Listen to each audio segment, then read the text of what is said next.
هو الذي يصلي عليكم وملائكته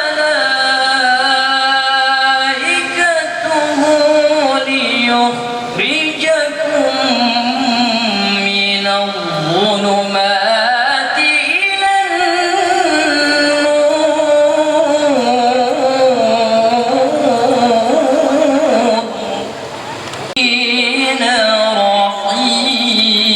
رحيما.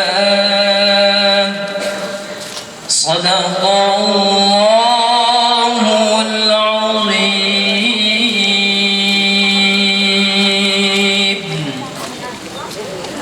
السلام عليكم ورحمة الله وبركاته.